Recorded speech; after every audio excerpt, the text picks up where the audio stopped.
Hello everybody, good evening and welcome to the United Stands. I'm Mark Goldbridge and this is your latest Manchester United news. Bit of an early one tonight because I'm doing England versus Italy. Few Man United players playing in that, but that's for later. We're here for now. What are we going to talk about tonight? Well, look, Fabrizio Romano's been speaking about Qatar and whether they may come back in for another bid. We'll talk about that. We're also going to talk about the division in the fan base, which to be honest with you is quite interesting because the majority of the division is actually coming from Sir Jim Radcliffe reporters, whether it's in the media or on Twitter. It's not actually coming from people that wanted a full sale like myself. We're basically saying you've won, well done. We just don't agree with it. They're actually driving the division. There's been some interesting statements from other fan groups as well that we'll get into. The fan base is divided. Whatever the percentage is, I don't think it's actually 50-50. I think the majority want a full sale and want the Glazers out. And don't want the Sir Jim deal at the moment, but we are divided. How long will that division last is what I want to talk about tonight as well. Also going to feed in a little bit about there's an article in the Manchester Evening News I really want to get into as well. Also, Jamie Jackson saying that Sir Jim Radcliffe is going to make big changes to the club. Who's safe, who's not. It's interesting because some of the people that, look, you know what I would say here is that it's quite ironic, isn't it? Some of the people that have been feeding the press and spinning the PR for years, their heads are on the chopping block, aren't they? I think that, realistically, the CEO, the director of football, and a few other people could find themselves being replaced. So all that. People are talking about my hair. This is, you know what? Seb at school at the moment likes to flick his hair up with gel. So I said to him when I was in my early 20s, around 2002 World Cup, I used to do my hair like this, and I've just left it like this. So basically, I used to get gel and just pull it all together, slide, and we've just left it like that for the laugh. He said, "You wouldn't dare do a stream with your hair like that, Daddy," and I said, "Yes, I would." Anyway, let's get on with the show. I want to be serious, but before we get into all that, as you can see, the autumnal nights are drawing in. I've got my lovely fleece lining. It's actually a cotton top. It's not a fleece, but fleece lining to keep me warm on these autumnal winter nights. That's a bit of a contradiction. You can't have an autumnal winter night. They're two different seasons. But it's a bit like a half and half scarf. But Boohooman are sponsoring the show. You can get 40% off. Kit yourself out for autumn, whether you're playing five-a-side or just chilling like me inside. You can get 40% off with the code Goldbridge. Check out, links in the description, or scan the QR code next to me. Fantastic clothing already at a very reasonable price, but you can get a 40% off with that code Goldbridge. And as always, Boohooman, with a Boohooman promo, they're going to give you a bit of a trivia. Now, if you can get this tonight, you're very good. I accidentally saw the answer. I wouldn't have got it. I was born on the 6th of April 1930 in Islington, London. I played for clubs such as West Ham, Leyton Orient, Brighton and Hove Albion and Crystal Palace. My first managerial role was at Leyton Orient in 1965. I took the helm at Chelsea between 67 and 74, guiding them to the FA Cup and the European Cup winners' victories. I managed Man United from 1977 to 1981. We came close to silverware, finishing as runners-up in the league and the FA Cup. My dad, Archie Sexton, was a boxer with over 220 professional bouts. I never would have got this until about the second two when he said what years he was a manager. If only we had a player under contract who called out the Glazers. Oh, wait, we did. His name was Ronaldo and the media destroyed him for it, says Shabazz. It's Dave Sexton, says Ginger Red 68. Well done to you, sir. Well done to you. It was, of course, Dave Sexton managed Manchester United between 77 and 81. I just read that. Anyway, a big thank you to Boohooman supporting today's show. Don't forget, you can get a huge 40% off when you use the code Goldbridge. So what are you waiting for? Head over there now and you could be wearing something nice and comfortable like this. Right, let's get into the show, everybody. What are we going to discuss? Well, first thing we're going to discuss is that there has been a little bit of conjecture, rumour, story that you wouldn't count out Qatar coming back in with a late bid to buy Manchester United. And I suppose at the end of the day, you're probably not wrong. They really wanted to buy Manchester United. They were really disappointed not to get hold of Manchester United. They haven't actually ratified the Sir Jim Radcliffe deal yet. Why not come in with a door that blows the bloody doors off and blows Sir Jim out the water? They could do that. With every passing hour, they could do that.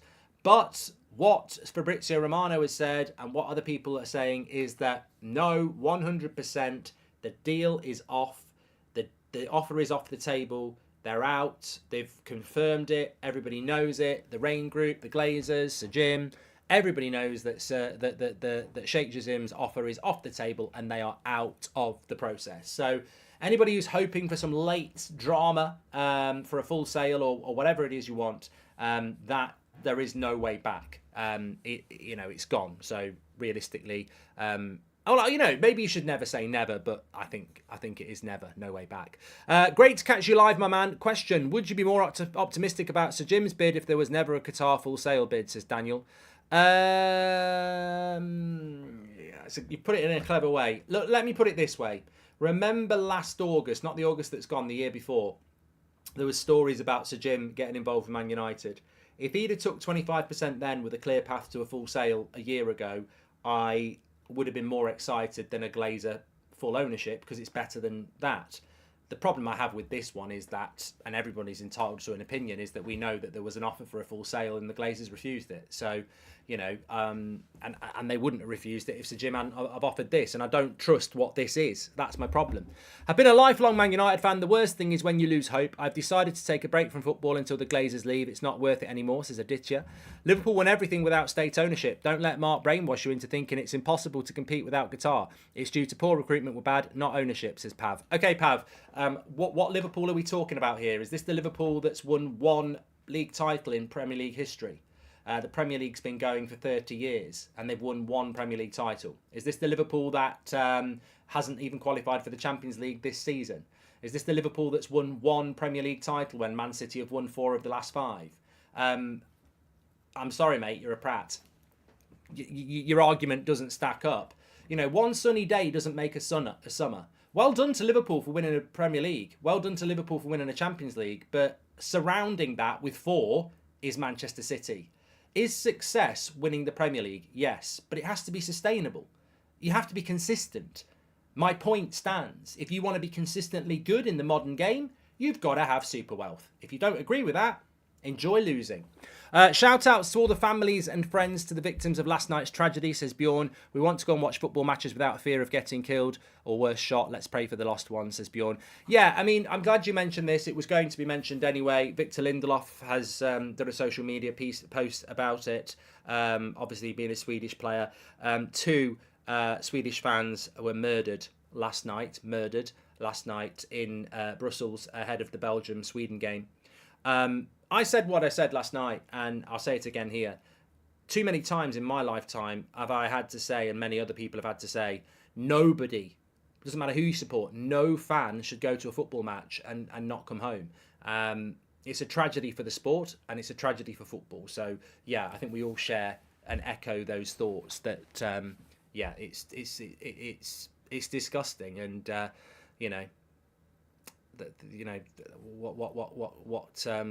what more can you say other than quite rightly what Bjorn said there? Thoughts and prayers with the family. It is an early show tonight, Wahida, because I'm doing England at 7:45, so I had to go a little bit early. Look, I want to bring this in. I think this is a really interesting piece in the Manchester Evening News. I think. Look, as I said, what I would say at the moment is the fan base is divided. There's no two ways about it. The fan base is divided. I really, I wanted a full sale. There's no doubt about that. There's no coming back from that. I wanted a full sale, and full sale meant the Glazers leave Manchester United. There's no qualms about that from my point of view. But the fan base is divided. I actually don't believe in conspiracies and everything like that. But over since Saturday, I mean, I always get shit. I'll always say that. I always get abuse. Always have, always will. But the abuse I've had in the last 48 hours from people that actually follow me and have normally been okay with me, it's I find it a little bit odd. I mean, it's water off a duck's back, but some of the people that have attacked me, I mean, one ex-player's attacked me. We did a video together about 2 years ago. He was absolutely fine. He was a nice bloke. So, somebody else I did a podcast with in India, he's attacking me. It's like, I'm not one for conspiracy theories. but I almost feel like there is a bit of botting going on where people are purposely targeting people that aren't pro-Glazer and aren't pro, people that wanted a full sale seem to be being attacked. And it's really interesting because the people that want Sir Jim aren't being targeted. I know people who wanted Sir Jim, and I've not said you're a dickhead or anything like that. I think some of them are hypocrites, but I've not gone after them, and I don't think anybody else has, but they're going after the people that wanted a full sale. It's a really weird situation where the people who were consistent and wanted a full sale are being targeted as negative. And it's really weird because I'm almost living in a parallel universe. I'm like, Goldbridge is so negative. I mean, look, let me read you this one, right? This will interest you. So I put a tweet out today saying last September when United fans were at their low point with the Glazers, Sir Jim came out praising them as nice people. At no point yet has he thought of the fans or how they feel about the people he's now working with. Somebody quoted this and said, this cunt is one of the worst things to ever happen to the United fan base. And I was like, look, I've been called worse. I don't mind that, but I'm like, how do you read a Man United fan's tweet saying Sir Jim Ratcliffe has not thought about the fans at all when he's got into bed with the Glazers, and also last September when he said the Glazers were good people was really hard to take as Man United fans who don't like the Glazers?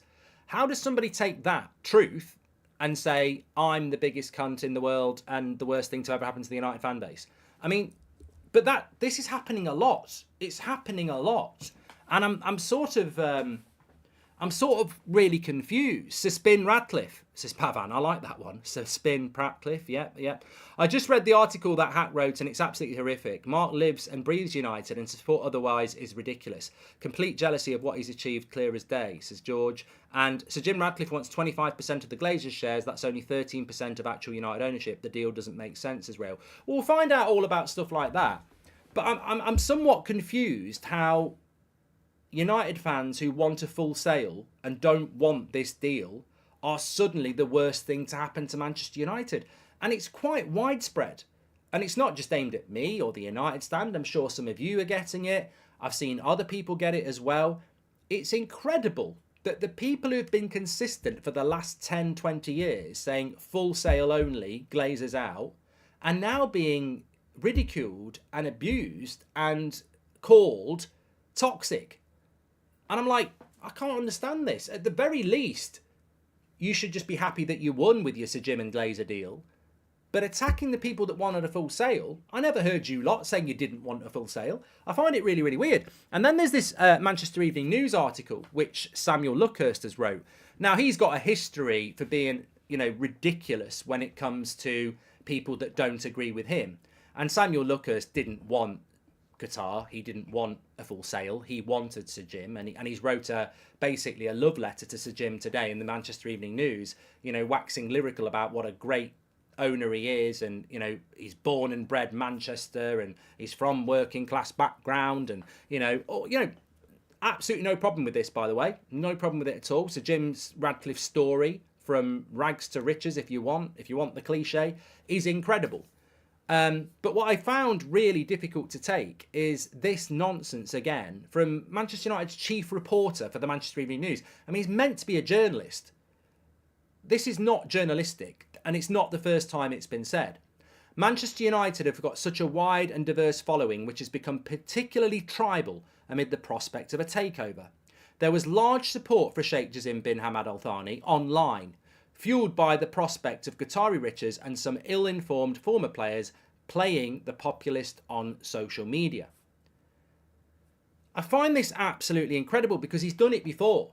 I mean, didn't he make some comment about people walking down Sir Matt Busby Way with, I can't remember what the term was, but it was something about something on their heads, completely and utterly ridiculous what he said. I think he backtracked and meant it was a joke or something. Regardless of that, it's not the first time this outlet and this journalist has basically spoken about online fans like they're not real fans. He's got a real distinction because he's a journalist who goes to games and actually probably doesn't pay for his ticket. He gets access because he's a journalist. But regardless of that, he goes to every game. He sees himself as a match-going fan. and he sees himself as more important as a match-going fan than the online fans. And look, first of all, I don't know whether he realises what year we're in. It's 2023. Most Manchester United fans that go to games have a phone, and most people who have a phone go on Twitter talking about football. So I don't know what online fans actually are, because online fans are match-going fans. They are worldwide fans. And why do we constantly have to read these type of articles about the distinction between match-going fans and online fans and division created through that? I mean, what he says it all the time, online fans. Why don't you, if you're so opinionated, why don't you say what you really mean about online fans? Are they not real fans? Do they not matter? If you're not from Manchester and a match-going fan, do you not matter? But ultimately, it's hypocritical because online fans are Manchester United fans and online fans are match-going fans. And as for this whole it's almost like online fans aren't real fans and are just, FIFA players. They don't follow the game. They don't know who's good. They don't know who's bad. They don't know what's best for Manchester United. They're just simpletons. If you're an online fan, it almost comes across that you're a simpleton. And if he thinks that, then bloody say it instead of being, whatever it is he means. But there was a large support for Al Thani fueled by the prospect of Qatari riches. Well, no, that was not it. I don't know many fans that wanted Qatar because of the money. We actually wanted a full sale. That's what we wanted. And what is happening now is not a full sale. So, again, that particular journalist has got what he wanted. He didn't want Qatar owned by Manchester United, and he probably wanted Sir Jim Ratcliffe. Well done, you've won. Why is it when you've won, you've got to go in on the people that didn't get what they want and sort of ridicule them as being wrong? I don't get this mentality. I really don't, because literally 6 months ago, virtually the whole fan base wanted a full sale and Glazers out. And now, if you want full sale and the Glazers out and you're not happy with this deal with Sir Jim, you're suddenly toxic and an enemy of the club. It doesn't make any sense to me. It really doesn't. What do you say to people saying Glazers failed through employing the wrong people to run the club and Sir Jim Ratcliffe running it might work if competent, says Nick? I don't think it'll work, Nick. I did a video on this this morning. I don't think recruiting competent people can undo 20 years of decay. I don't think it can undo the massive amount of debt and financial fair play issues that we've got. I don't think recruiting the world's best director of football or the world's best CEO is going to make big changes on a football club that really is in ruin. It will improve, but I don't think it'll improve enough. That always makes me laugh. I go to games. Am I supposed to not go online, says James? No, apparently if you go to games, you don't use your phone. You don't go online. Glenny Boy says, Luckhurst is a hypocrite. He works for a local Manchester newspaper. He wouldn't be heard by anyone outside of Manchester if it wasn't for the internet, says Glenny. Si, you're the only person who actually does the journalism, Mark. It's good to have haters, Mark. You're doing something right. Keep it up, bro, says Cads. Hi Mark, not sure if it's correct, but Wall Street Journal claims Sir Jim Ratcliffe is purchasing 25% A shares and 25% B shares. They're reputable as well, says Nigel. Well, that would be half the club, which is a different story. So we'll have to wait and see if that develops, because nobody's reported that. Not even the in-the-knows who are on the Glazer payroll have reported that he's getting 50%. I'd heard it was 12.5 and 12.5. That would be massive news if it was true. I'm surprised no one else has heard that. Pedro says, I'm still stunned. Is Sir Jim really the future of this football club? I'm still in disbelief. The Dwarfs, the first takeover. At least we had Sir Alex then, says Pedro. And last I recalled, we have ex-United legends that have online channels to connect with us, so-called peasant fans, says Raz. Mate, the world's online. It's incredible, really. But look, further to that, I'm sure some people have heard of the 1958. We don't have a good relationship with them because they won't speak to us because they think they're better than us and they think, this nonsense that people make up. What people need to remember about the United Stand is, and it doesn't matter whether you're an ex-player, a fan group or a hater, what people need to remember is when they're writing bitter, jealous lies about who I support or, the toxicity and this, that and the other. What they need to remember is a few key principles. One, how can I be toxic about a manager I campaigned for and back even though we've lost games? Two, what are the players I'm toxic about and do you think they're good enough to be at Manchester United? Three, I can't really do three because I've broken my finger, so that's almost 3-4 and that hurts. Three, I have plenty of players that I like that I think are good enough for United. And, I'll only say bad things about them if they have a bad game, but that's in relation to I don't think they're good enough in that game. So I don't know where this toxicity comes from. The fifth thing I would say is that what people seem to forget is when I started this in 2015, nobody watched it. Nobody watched it. And nobody was doing what we do. So it wasn't like I went, let's start doing a YouTube channel that will make money and everybody will watch because they're doing it. Nobody was doing it. Nobody was doing what we do. And we started it and it never had a viral video. And it just grew from 10 people watching to 100 people watching to 1,000 people watching to 5,000 people watching to 1 million subscribers to 20,000 people watching to 90,000 people watching us beat Brentford in the final minute a couple of weeks ago. I can't help that. You can't help that. I don't know why people get bitter and jealous about it like it's some sort of sinister, toxic plan. It's grown with no money put into it as well. It's not like a big campaign. Look at this new podcast. We've got this guest on. Put it on the billboards everywhere. It's the most natural, organic growth you can get in this industry.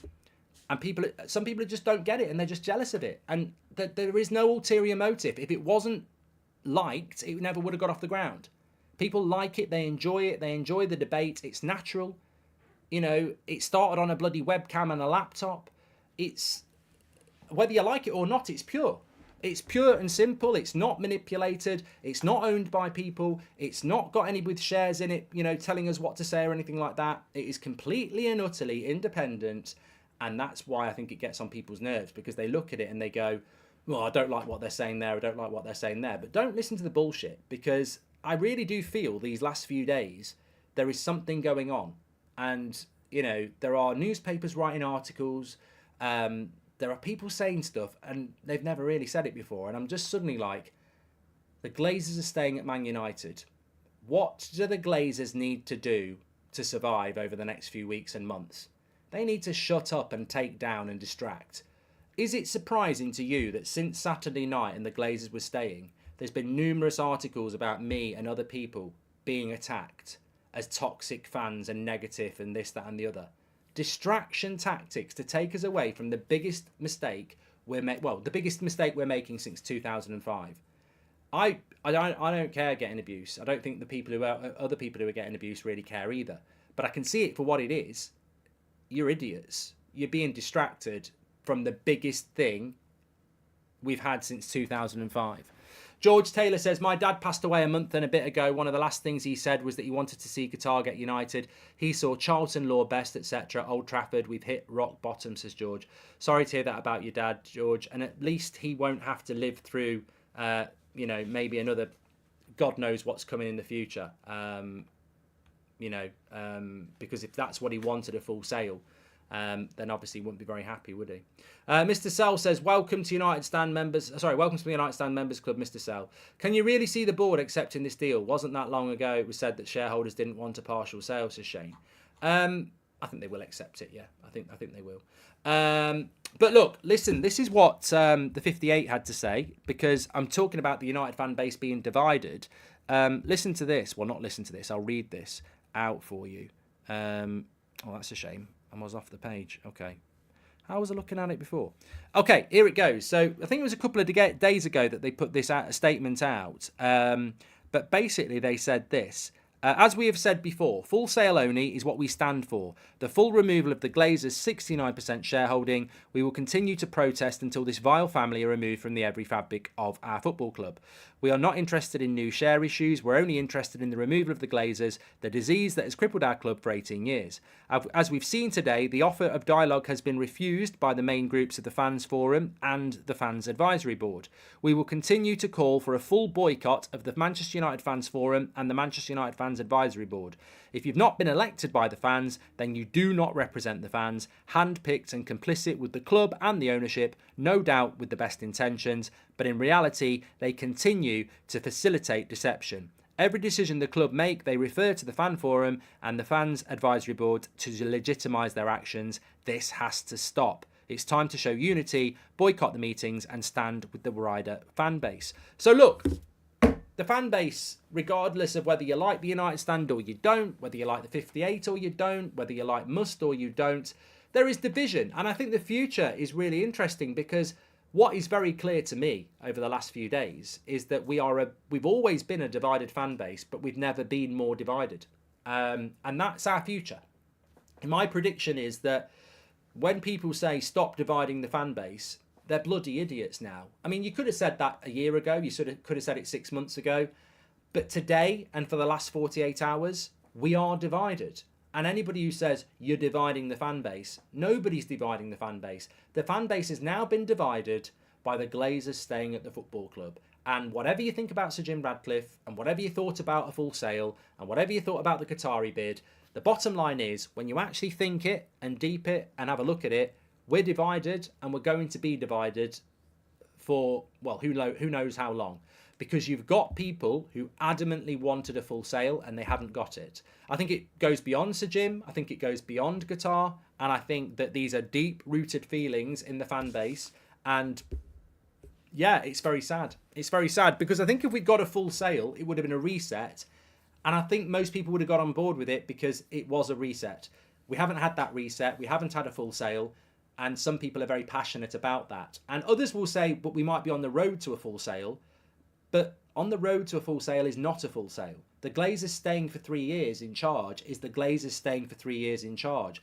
Why would people who've protested and shouted about the Glazers out suddenly stop and go, they might go in 3 years, let's be quiet? You know, logically, that won't happen, will it?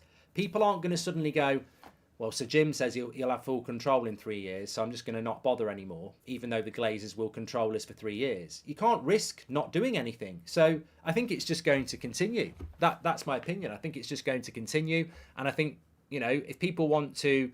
I personally think the best way forward is to respect people's different opinions.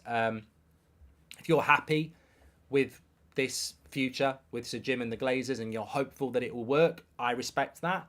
If you are going to continue with what's been going on for the last 18 months to 2 years since the Super League, against the Glazers, protests, etc., I respect that as well. But I don't think we're all going to be on the same page until they go. Much love from Austria, Mark. Don't listen to all the haters, says Show. Thank you very much, mate. Tito says, after all these years of the incompetent and blatantly careless ownership of the club, it has come to the point that it's not about who comes in, it's about who will leave. And unless that started with the Glazers, we are in the same situation. It's horrible how we're called Manchester United, but we are Manchester Divided, says the fuzzy one. Well, look, just above all that, can I just say, we are Manchester Divided. Of course we are, but we all support Manchester United. It would be great to live in a world where the fan base is united, and I certainly don't have, and I've always said this, I don't have an issue with any Manchester United fan. I would speak to any Man United fan. I don't have an issue with them. So the issue is always from their side. I might not agree with them, but I don't have a problem with them, and I don't live with hate. So I don't live with any of those negative traits. They're just not worth it. Hi, Mark. Why are you so concerned about people who talk about you? There are thousands like us who absolutely love your show, and the channel says so. I'm not concerned. I'm not concerned. I'm basically saying two things. One, the fan base is divided and what the future is going to be.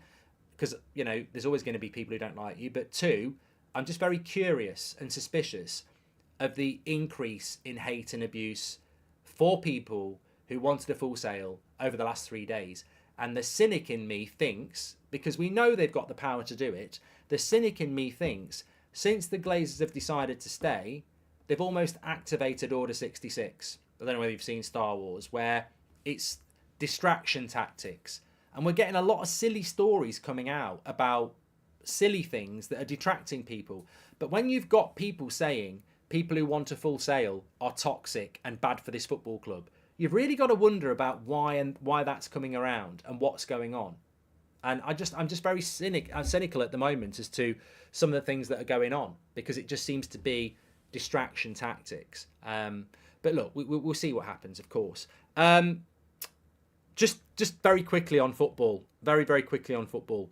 Mark, ignore the haters. Luckhurst was the same guy who wrote a piece on exotic name players when we were linked to Thuram, I think. Same guy was at the forefront of Brexit signings under Ollie, says Kay. What I was going to say is that Michael Oliver is refereeing the Manchester United game on Saturday. This might not bother you, but it bothers me massively. I'm a big voice in the sorry, I'm not a big voice. I have a big voice on the PGMOL and how they're destroying the Premier League with their incompetence in officiating. They suspended the referees for the onside Liverpool goal that wasn't given. Michael Oliver should have sent Kovacic off twice in his last game. He wasn't suspended, and he is now refereeing the Man United game. I'm very, very concerned about this because he shouldn't be refereeing that game. He should have been suspended for a week for what he did. It was arguably the most incompetent thing we've seen by a referee, because the onside thing wasn't the referee's fault against Liverpool Spurs. It's arguably the most incompetent double decision I've seen in football this season, and he is refereeing our game. So just have that in the back of your head, because he shouldn't be refereeing that game. Absolutely disgusting that he was allowed to. Shark Bridge, says Vivian. Anyway, I have to move. I love these shows. I love interacting and chatting with you, and I could chat all night. But I have got another show to do, which is the England versus Italy game, where I think Harry Maguire's playing. Somebody said to me Harry Maguire is playing. So I will see you over there in about 5 minutes' time. Thanks everyone for watching tonight. Don't forget Boohoo Man. Scan the QR code or go through the link in the description. Get some lovely clothing. 40% off with the code Goldbridge. You'll fill your boots and your wardrobe. There's so much going to be there. I'll see you over on That's Football. We can continue the conversation on there. Always like a good watch along over there. And yeah, get your comments in as usual. And take care. Thanks everyone for tuning in tonight. Sorry it was a bit early, but we're off to watch England against Italy. I'll see you over there.